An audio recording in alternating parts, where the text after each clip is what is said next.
Mode on చేసుకొని పెట్టుకుంటారు. కానీ ఎప్పుడైతే ఆ సీన్ టైం వస్తుందో రావాల్సిందే, అది మనకి ఉంటేనే ఇలా మనం కరెక్ట్ గా పోర్ట్రే చేయగలుగుతాం ఆడియన్స్ కి, లేకపోతే లేదు.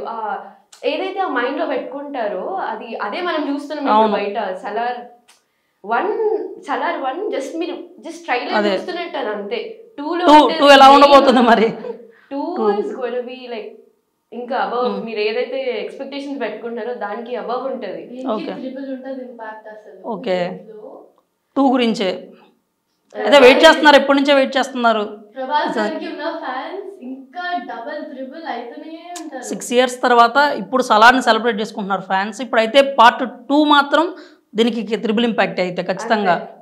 అంటే ఎలాగో విజువల్ పరంగానా, స్టోరీ పరంగానా, అన్నిటి ప్రకారం సాంగ్స్ కానివ్వచ్చు, ద బాండింగ్ కానివ్వచ్చు మీకు. అందుకే అంటే ఈవెన్ స్టోరీలో మీకు ఒకటి వదిలేశారు, అది ట్విస్ట్ గురించి వదిలేశారు. మీకు తెలుస్తుంది 2లో ఏం జరగబోతుంది. ఆల్రెడీ ఇప్పుడు ఎవ్రీథింగ్ ఇస్ ట్రెండింగ్, అది ఏం జరగబోతుంది ఏంటి అది.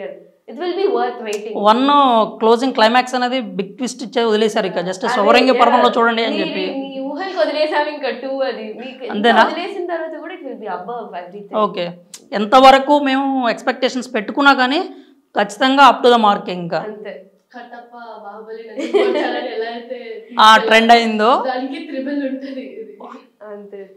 మీరు ఆల్రెడీ హైప్ పెంచేస్తున్నారు ఇప్పటి నుంచి.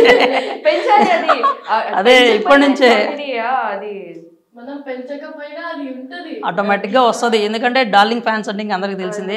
సరే, ఇప్పుడు సెట్స్ లో ప్రభాస్ ఎలా ఉంటాడు అంటే ఆర్టిస్టులతో కావచ్చు, లేకపోతే ఏదన్నా బ్రేక్ టైంలో కావచ్చు, అందరితో కలవటం కానీ అసలు ఎలా ఉంటారు?